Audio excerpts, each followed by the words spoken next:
നമസ്കാരം. ഞാൻ Minda Soni, counselling psychologist and trainer. വളർച്ച പടിപടിയാണ്.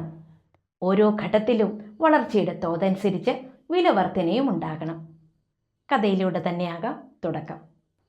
രത്നവുമായി തൻ്റെ മുന്നിലെത്തിയ ബാലനോട് അതിൻ്റെ വില രാജാവ് ചോദിച്ചപ്പോൾ അവൻ പറഞ്ഞു, അങ്ങ് പരിശോധിച്ച ശേഷം അർഹിക്കുന്ന വില തരിക.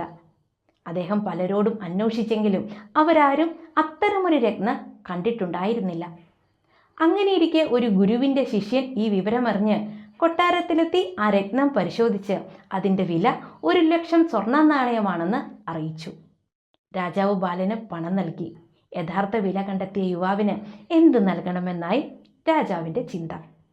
യുവാവിൻ്റെ ഗുരു കൊട്ടാരത്തിലെത്തി പറഞ്ഞു, അവനെ 5 മണിക്കൂർ വെയിലത്ത് നിർത്തി 50 ചാട്ടവാറടി നൽകണം. എന്തിനാണ് ഇത്തരമൊരു ശിക്ഷ നൽകുന്നത് എന്ന് എല്ലാവരും ചോദിച്ചപ്പോൾ ഗുരുവിൻ്റെ ഉത്തരം ഇങ്ങനെയായിരുന്നു: അവൻ രത്നത്തിൻ്റെ വില കണ്ടെത്തി, എന്നാൽ അവനിപ്പോഴും അവൻ്റെ വില അറിയില്ല.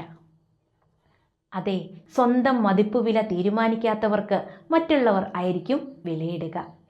അതുകൊണ്ട് തന്നെ അവരർഹിക്കുന്ന നിലയിൽ അവർക്ക് ഒരിക്കലും എത്തിച്ചേരാൻ കഴിയില്ല. മറ്റുള്ളവർ ബഹുമാനം നൽകുന്നത് ഓരോരുത്തരും ഇപ്പോൾ ആയിരിക്കുന്ന അവസ്ഥയ്ക്കും അതിലേക്കുള്ള അവരുടെ യാത്രയ്ക്കുമാണ്. അതുപോലെ തന്നെ ഒരാൾ അയാളായി തീരുന്നത് അയാൾ പുലർത്തുന്ന കാഴ്ചപ്പാടുകളുടെയും നടത്തുന്ന ശ്രമങ്ങളിലൂടെയുമാണ്. ആ പാകപ്പെടലിനും പരിവർത്തനത്തിനും അർഹിക്കുന്ന വില ലഭിക്കുക തന്നെ വേണം. വിലയറിയാത്തവരുടെ മുന്നിൽ അകപ്പെടുന്നത് ശരിക്കും ഒരു ദുരന്തം തന്നെയാണ്. അവരിനിടുന്ന വിലയെ മാത്രം ആശ്രയിക്കുന്നവർക്ക് ആത്മാഭിമാനം പോലും നഷ്ടപ്പെടും. വളർച്ച പടിപടിയാണ്. ഓരോ ഘട്ടത്തിലും വളർച്ചയുടെ തോതനുസരിച്ച് വില വർധനയും ഉണ്ടാകണം.